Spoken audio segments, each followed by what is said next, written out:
विद्यार्थियों, famous Hindi channel में आप सभी का स्वागत है। आइए कक्षा 9 हिंदी के काव्यखंड की ओर चलते हैं, जिसमें रहीम दास जी के दोहों का अध्ययन हम लोग कर रहे थे। कुछ दोहों का अध्ययन हम लोग किए थे, तो आइए आगे के दोहों का संदर्भ, प्रसंग और व्याख्या देखते हैं। अगला है, कहि रहीम संपत्ति सगे, बनत बहुत बहुमीरीति, विपत्ति कसौटी जे कसे, तेहि साचे मीत। रहीमदास जी कहते हैं, कहि रहीम संपत्ति सगे, बनत बहुत बहुरीति, विपत्ति कसौटी जे कसे, तेहि साचे मीत। संदर्भ आप वैसे ही लिखेंगे कि प्रस्तुत दोहा हमारी पाठ्य पुस्तक हिंदी के काव्यखंड में संकलित रहीम दास द्वारा रचित दोहा नामक शीर्षक से अवतरित है। इसका प्रसंग लिखेंगे। प्रस्तुत दोहे में रहीम दास जी ने सच्चे मित्र के लक्षण बताए हैं। प्रस्तुत दोहे में रहीम दास जी ने सच्चे मित्र के लक्षण बताए हैं। अब आइए इसके कठिन शब्द को देख लेते हैं। कठिन शब्द में सगे मतलब संबंधी या मित्र, विपत्ति कसौटी मतलब विपत्ति की कसौटी में, कसे मतलब परखे, साँचे मतलब सच्चे, मित मतलब मित्र। अब आइए इसका व्याख्या देखते हैं। कह रहीम संपत्ति सगे, रहीम दास जी कहते हैं कि संपत्ति आने पर तो मनुष्य के बहुत से सगे संबंधी बन जाते हैं। संपत्ति के आने पर मनुष्य के बहुत से सगे संबंधी बन जाते हैं, अर्थात धनी व्यक्ति के साथ बहुत से लोग तरह तरह के संबंध दिखाकर उसके सगे बने रहते हैं। किंतु विपत्ति कसौटी जे कसे, किंतु सच्चे मित्र तो वे होते हैं जो विपत्ति की कसौटी पर सदा खरे उतरते हैं, अर्थात विपत्ति में भी मित्र के साथ रहते हैं या मित्र का साथ निभाते हैं। पुनः एक बार देख लीजिए व्याख्या।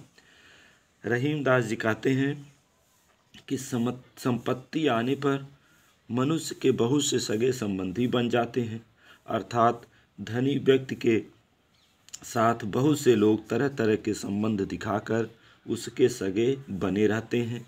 किंतु सच्चा मित्र तो वही होता है जो विपत्ति की कसौटी में सदा खरा उतरे, अर्थात विपत्ति में भी मित्र के साथ रहे।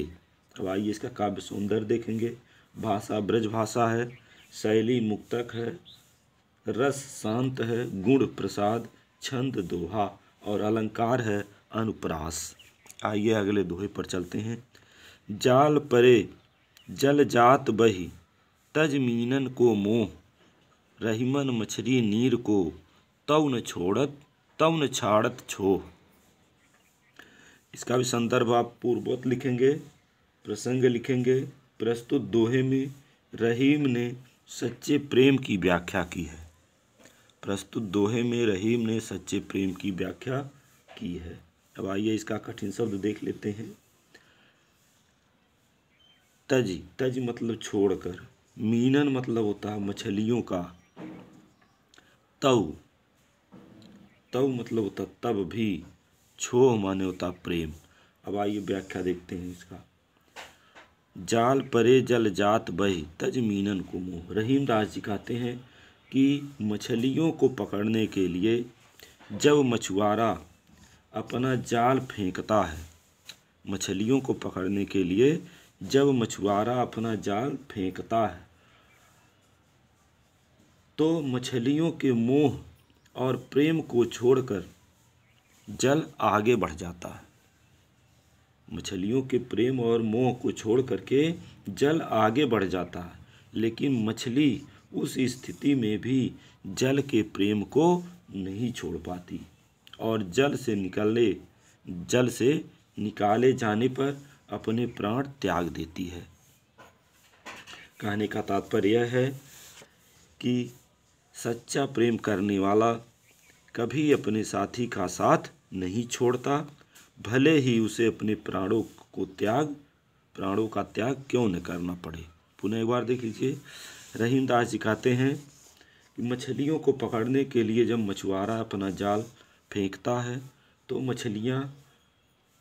मछलियों के मोह और प्रेम को छोड़कर जल आगे बढ़ जाता है, लेकिन मछली उस स्थिति में भी जल के प्रेम को नहीं छोड़ पाती और जल से निकाले जाने पर अपने प्राण को त्याग देती है। कहने का तात्पर्य यह है कि सच्चा प्रेम करने वाला कभी अपने साथी का साथ नहीं छोड़ता, भले ही उसे अपने प्राणों का त्याग क्यों न करना पड़े। भाई ये इसका वो देखते हैं काव्य सौंदर्य, वही पूर्वोत हो जाएगा। भाषा ब्रज भाषा, शैली मुक्तक, गुण प्रसाद, रस शांत, छंद दोहा, अलंकार अनुप्रास। अगला चलते हैं अगले पर। दीन सबन को लखत हैं दीन ही लखै न कोय, जो रहीम दीन ही लखे दीन बंधु सब होए। इसमें भी संदर्भ पूर्वोत रहेगा। प्रसंग देखिए, प्रस्तुत दोहे में यह कहा गया है कि हमें गरीबों दीन दुखियों पर विशेष ध्यान रखना चाहिए। कठिन शब्द देखेंगे। दीन मतलब होता है गरीब, दीन दुखी मतलब गरीब दुखी, सबन मतलब सभी को, लखत हैं मतलब देखते हैं, लखय मतलब कृपा दृष्टि से देखता है, दीन बंधु, दीन मतलब दीनों के भाई यानी ईश्वर समझ लीजिए, सम मतलब समान, होए मतलब होते हैं। अब देखिए इसका व्याख्या। दीन सबन को लखत हैं दीन ही लखै न कोय, जो रहीम दीन ही लखे दीन बंधु सब होए। रहीम दास जी कहते हैं दीन पुरुष सभी मनुष्यों को कृपा की दृष्टि से देखता है। दीन पुरुष सभी मनुष्यों को कृपा की दृष्टि से देखता है, लेकिन कोई व्यक्ति उसे उपकार करने के भावना से नहीं देखता। कोई भी व्यक्ति उसे उपकार करने की भावना से नहीं देखता। रहीम दास जी कहते हैं कि जो मनुष्य दीनों को दया की कामना से देखता है वह दीन बंधु के समान होता है।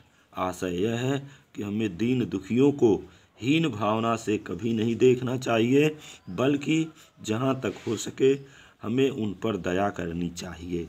पुनः देख लीजिए एक बार। रहीम दास जी कहते हैं कि दीन पुरुष सभी मनुष्यों को कृपा की दृष्टि से देखता है, लेकिन कोई व्यक्ति उसे उपकार करने की भावना से नहीं देखता।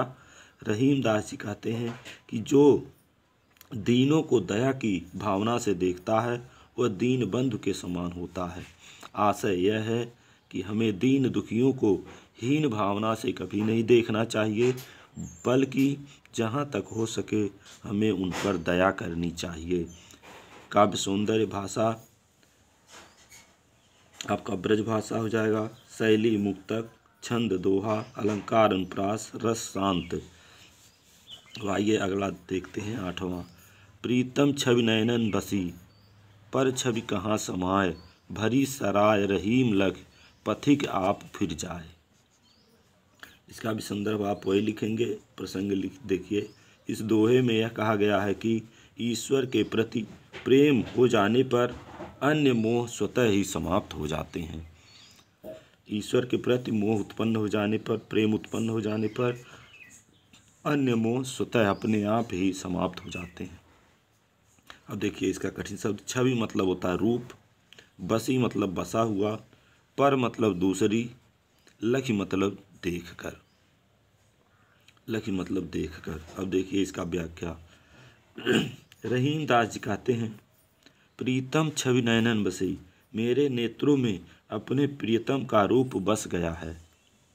रहीम दास जी कहते हैं कि मेरे नेत्रों में अपने प्रियतम का रूप बस गया है, पर छवि कहाँ समाए, अब इनमें किसी दूसरे का रूप समाने के लिए स्थान शेष नहीं है। जिस प्रकार भरी सराय रहीम लख, जिस प्रकार भरी हुई सराय को देखकर यात्री स्वयं वापस चला जाता है, उसी प्रकार पथिक आप फिर जाए, उसी प्रकार नेत्रों में खाली स्थान न देखकर अन्य छवि वापस चली जाएगी। पुनः एक बार देख लीजिए। प्रीतम छवि नयनन बसी बस पर छवि कहाँ समाए, भरी सहाय रहीम लख पथिक आप फिर जाए। रहीमदास जी कहते हैं मेरे नेत्रों में प्रीतम का रूप बस गया है, अब इनमें किसी दूसरे का रूप बसाने के लिए समाने के लिए स्थान शेष नहीं है। जिस प्रकार भरी हुई सराय को देखकर यात्री, पथिक मतलब यात्री, यात्री स्वयं मतलब अपने आप मतलब अपने आप वापस चला जाता है, उसी प्रकार नेत्रों में खाली स्थान न देखकर अन्य छवि वापस चली जाएगी। अब इसका काव्य सौंदर्य सब कुछ वही है, भाषा ब्रज है, शैली मुक्तक है, रस शांत है, छंद दोहा, गुण प्रसाद, अलंकार अनुप्रास। एक और देख लीजिए इसमें, रहीमन धागा प्रेम का मत तोड़ो चटकाए, टूटे से फिर ना जुड़े, जुड़े गांठ पर जाए। इसमें भी संदर्भ आपका वही पूर्वत रहेगा। प्रसंग देखिए, रहीमदास जी ने यहाँ उपदेश दिया है कि प्रेम संबंधों को कभी भी समाप्त नहीं करना चाहिए। व्याख्या देखिए, इससे पहले थोड़ा कठिन शब्द देख लीजिए। तोड़ो मतलब तोड़ो, चटकाए मतलब झटक कर, जुड़े मतलब जुड़ने पर। अब देखिए व्याख्या, रहीमन धागा प्रेम का मत तोड़ो चटकाए। रहीमदास जी कहते हैं कि प्रेम रूपी धागे को कभी भी झटक कर नहीं तोड़ना चाहिए, क्योंकि जिस प्रकार धागा एक बार टूट जाने पर जुड़ता नहीं है और यदि जुड़ भी जाए तो उसमें गांठ पड़ जाती है, उसी प्रकार प्रेम का संबंध भी होता है। यदि यह संबंध एक बार टूट जाए तो फिर इसे जुड़ना कठिन होता है, इसको जोड़ने का प्रयास भी किया जाए तो उसमें अंतर अवश्य आ जाता है। पुनः एक बार देख लीजिए, रहीमदास जी कहते हैं कि हमें प्रेम रूपी धागे को कभी भी झटक कर नहीं तोड़ना चाहिए, क्योंकि जिस प्रकार धागा एक बार टूट जाने पर जुड़ता नहीं है और यदि जोड़ा भी जाए तो उसमें गांठ पड़ जाती है, उसी प्रकार प्रेम का संबंध भी होता है। यदि यह संबंध एक बार टूट जाए तो फिर से जुड़ना कठिन होता है, इसको जोड़ने का प्रयास भी किया जाए तो इसमें अंतर अवश्य आ जाता है। काव्य सौंदर्य, भाषा ब्रज, शैली मुक्तक, रस शांत, गुण प्रसाद, छंद दोहा, अलंकार रूपक और अनुप्रास। तो बच्चों, अगर हमारा वीडियो पसंद आए तो हमारे चैनल को, फेमस हिंदी चैनल को सब्सक्राइब जरूर करें और धन्यवाद।